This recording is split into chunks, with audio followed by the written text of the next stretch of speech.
Hi, this is Suzanne Williams with Essential Oils, Health Matters, and Living the Wholesome Life.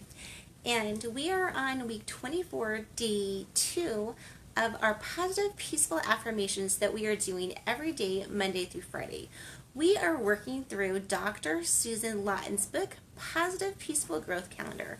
And if you love positive affirmations, essential oils, music therapy, aromatherapy, you're going to totally love this book. You can buy it at Aromatools or Oil Life. It's the perfect pairing of all of those elements. Anyway, the affirmation for this week is I am proud of managing me. Right? Don't you love that affirmation? I am proud of managing me. First of all, when you get to be an adult, who tells you that they're proud of you? Like, very, very few people. That's usually something that we say to our children, right? Oh, I'm so proud of you. It's not something that is often said to us. Maybe by our bosses. I'm usually not even, well, I don't know. Maybe you have a boss that says, I'm so proud of you. If you're a stay-at-home mom, I don't know that you have very many people saying that they're proud of you. Just because you don't come in to contact with people who maybe they say, oh, you're a great housekeeper, or oh, you're such a good mom, but most people don't go on and make that extra step and say, you know what, I am so proud of you. I remember my mom died last year, and she was 86. So weird, because both of her sisters, well, two of her sisters, she had more than two, but two of her sisters also died at 86. I wish I would have known that before she turned 86. I didn't learn that till afterward, because I would have, I don't know, maybe knowing that, I would have spent more time.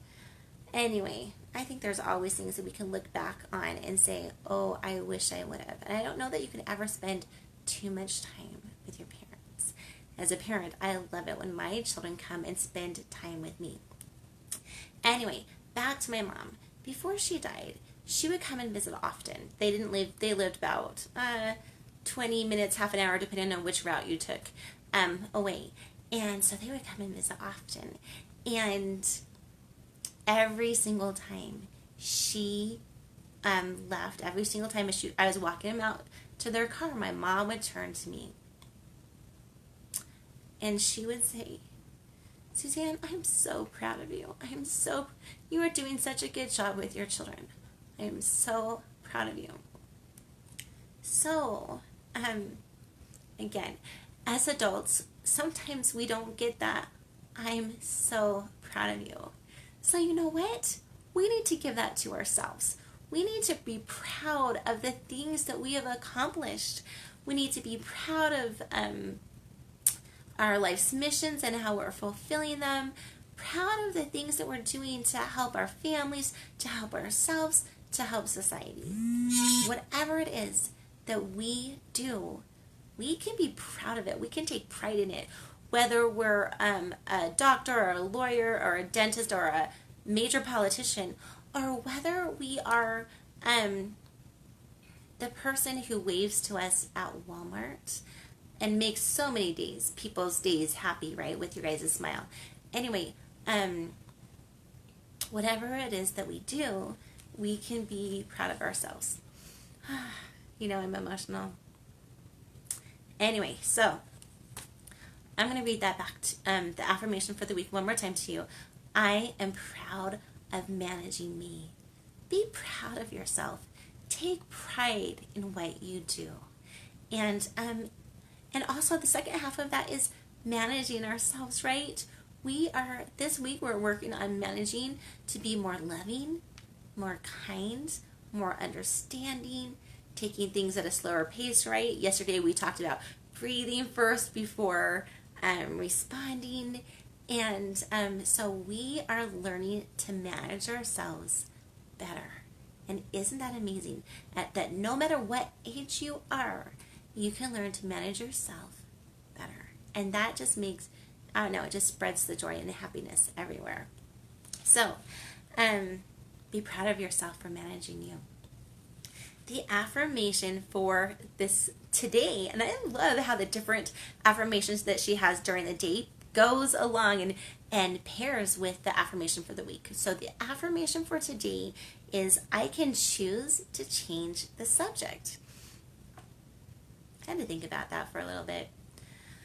Oh, changing the subject. Like, I can choose to change the subject.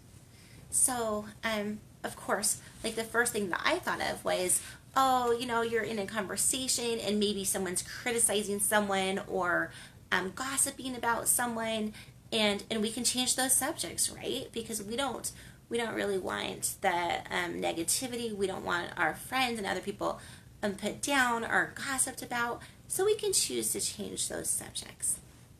And but as I'm chatting with you, and sometimes my brain works when I'm chatting with you guys. Anyway, as I'm chatting with you, I thought, what? I can choose to change the subject to that plays out in my mind. If I have some scene playing out in my mind that isn't wholesome, that isn't uplifting, that maybe I'm coming from a place of blaming others, maybe I'm coming from a place of fear, or a place of being mad, or a place of I don't know, maybe I'm having some unwholesome thoughts that I don't want. Well, of course, none of us want unwholesome thoughts. Anyway, but what I'm saying is, you can choose to change your thoughts too. You can change the subject of your thoughts. I can change the subject of my thoughts. So first, I wanted to talk about changing the subject when someone's talking about something that you don't really want to talk about. And I was listening to this clip that I'm going to put in the comments for you. And it said, you know what, if someone asks you a question that you don't really want to respond to, or you're in a conversation and it's kind of just going down paths that you don't want to go down, right? You can change the subject. And this woman was so good on how she suggested doing it. She's like, don't just change it abruptly. Like, if someone asks you a question, like, are you in a relationship or whatever that you don't want to mention, don't just change it. Don't just ignore it, because then they feel like you're not listening, that maybe you don't care. But acknowledge what they said and transition down a different path that you want to go into. For example, let's just say, and I know I have 9 children, and and 5 of them are 18 or over. So I know that sometimes they get asked, so when you're getting married, or are you dating anyone special? And that can be a hard question to answer when if they're not dating anyone and they're not really into anyone special or whatever. It can be painful, especially if they want to be dating someone and they want to get married. It can be very painful to have questions like that asked. So what they could say is, if someone asked me and I was in that situation, hey, are you dating anyone? When are you going to get married? I can say, you know what? I can see how much you value relationships. And didn't your daughter just get married last summer? How is she doing? And so do you see how I've kind of complimented them on how much they do value relationships? And I could have even said, you know what, I can see how much you absolutely care about me. Didn't your daughter get married? Or transition it to something. Because I'm just going to say, as a person with a good heart, I believe that most people have very good hearts when they're trying to connect with you. And so they do care. So just simply saying, you know what, I can see how much you care about me and I appreciate that. And then transitioning it to something else, right? Okay, so anyway, don't ignore the subject, change the subject. Sometimes if people aren't getting off a subject that you just don't really want to talk about, you can say something like, Oh, on a different subject. On a different subject. Anyway, it's so funny. I watched this clip that I'm definitely going to be putting in, and I love how she has so many good ideas on changing the subject. So I think they're really good people skills for all of us to know. And she brought up some ideas that I hadn't thought of before. So definitely you're going to be wanting to watch her comments. Now, the other thing that I just wanted to warn us to on changing the subject is that some other people might change the subject on us, right? And if we're trying to trying to get some information that we really do need, right, because it affects our lives, then we want to make sure that that we aren't segued into going down different paths when we want to talk about something. So I can't really think of an example right now. Maybe I should have come up with one before. But all I'm saying is, okay, I'll use the subject that this person, I'm going to put this link in the comments as well as, if someone says, I'm going to give a little bit different scenario. Hey, do you want to go skiing with me? And you're like, no, I don't want to go skiing. I have so much to do, and I don't really like skiing. Now, if someone kind of changes the subject to say, oh, you know what, you're such a bummer not liking skiing, right? They're not addressing the subject that you talked about. You talked about how you don't like skiing and how you have so much to do. If they said, oh, I can help you with that if you want me to, then they're staying on their same subject. But if they just say, oh, you're such a bummer for not wanting to go skiing, right? Then they're changing the subject. They're changing the subject of the conversation. So I'm going to put that clip in the comments as well. All I'm saying is, don't let people change the subject of what you're talking about on you if that's not where you want to go. Another thing that sometimes people can say is they can put you down for your delivery. For example, let me give you an example. Let's just say that your children have their room turkey, and you go in and you say, hey, you know what?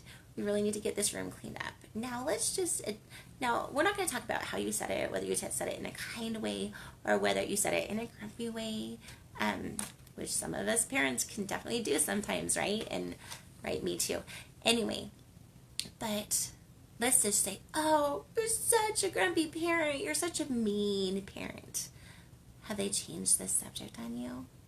Yes, they have. You went in talking about how the room was dirty and needed to be cleaned. And if they go down the road of, oh, you're such a mean parent, do you see how they're changing the subject? A person could also change the subject on, hey, we all need to do a better job at reading our scriptures. And a person could say, well, you don't always read your scriptures. Do you see how that's a little bit of a subject change, right? What are we doing? The subject was, hey, we all need to do a better job of reading our scriptures.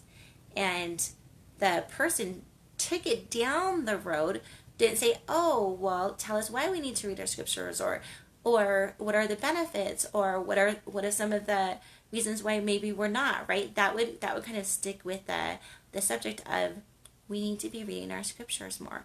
But if someone takes it down the road of, well, you're not perfect, you don't always read your scriptures, do you see how it just morphed from one subject to another subject?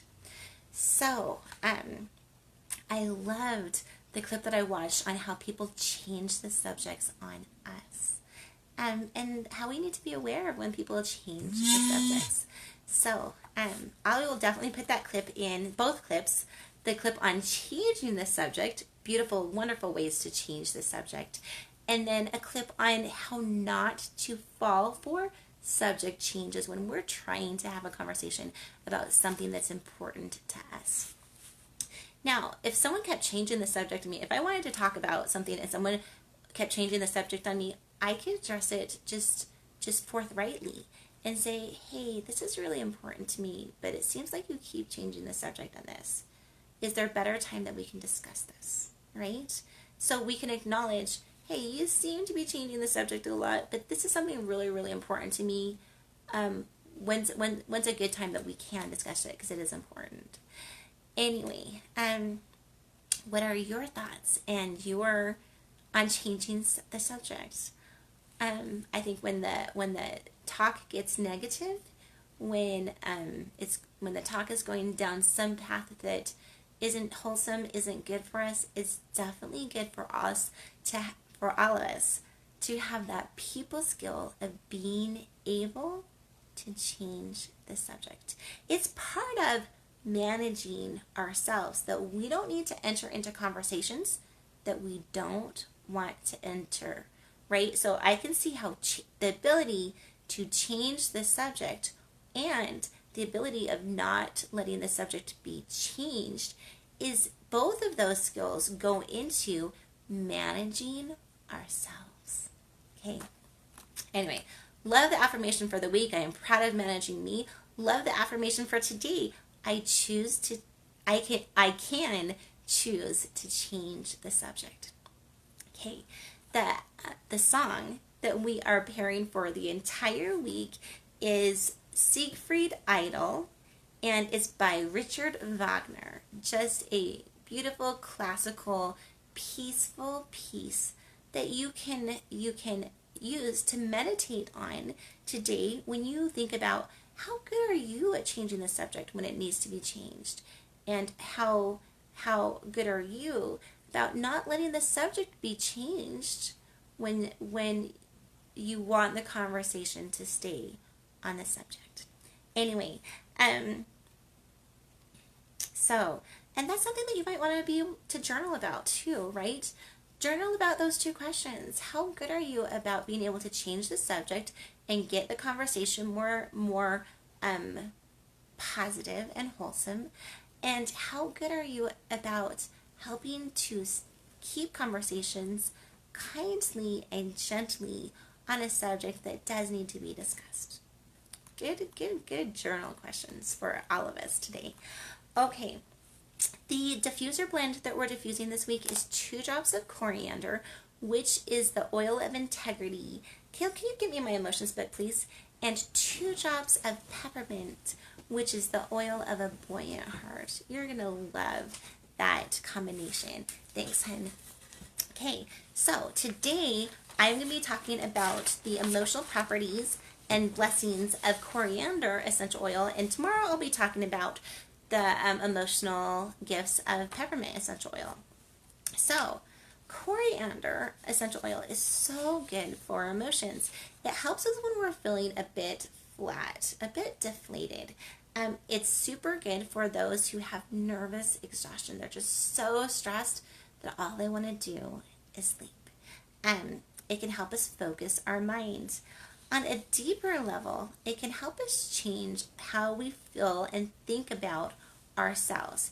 It can help us realize that we have gifts to share, that God made everyone unique with different missions on earth, and that we all have something to share with others. And we should get to it, right? We shouldn't procrastinate. Let's not have the music in us and die with that music left unsung. We don't need to do things perfectly. We don't need to put things off until we can do things perfectly. So talking about that concept really quick, I love creating little children's songs I don't know, it's just as I drive or as I'm going about my day, these little children's songs just pop up in my mind with the tune, and I need to do a better job. I want to do a better job sharing them with the world. And sometimes I'm like, oh, it'd be so cute if it was animated. It'd be so cute, whatever. And they don't get shared with the world. And those songs might be able to bless other people besides just me. So just to say, yesterday, I put a song that I created called I Can Be Happy Anyway. Okay.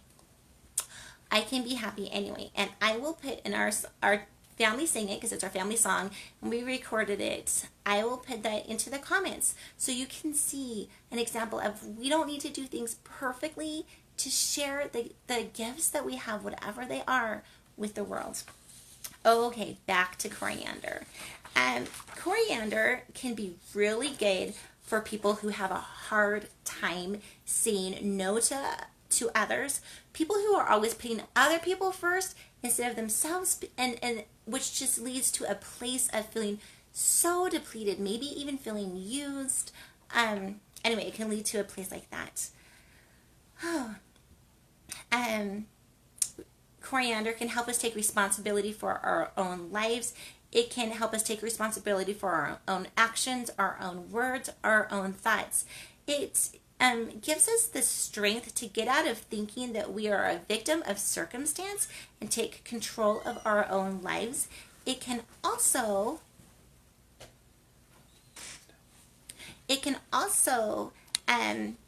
help with not being pushed around with others, like having the strength to stand up for ourselves and say stop to certain things that are going on that we don't want to go on. Coriander comes from a seed. It actually comes from a plant. The coriander plant or the cilantro plant, whichever one of you like to call it. The plant has coriander seeds, which is where the coriander essential oil comes from, and then the leaves are cilantro, and which is where the cilantro oil comes from. And I love how they're almost two coins. Cilantro is for people who tend to be too pushy and demanding, and coriander is a very good oil for people who tend to feel like the victim, feel like they're walked over, have a hard time saying no. Just to let you know, anything that's a seed tends to bring us back to our core self. So coriander, it's going to help you come back to your core self and remind you that you are important too.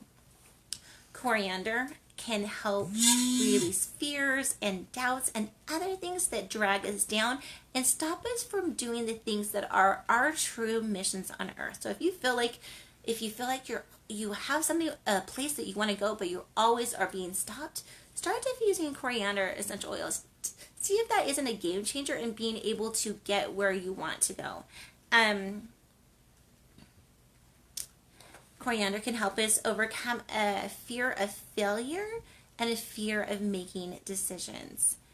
Coriander can help with people who tend to put people above them or beneath them, and it can help remind us that no one is better or worse than other people.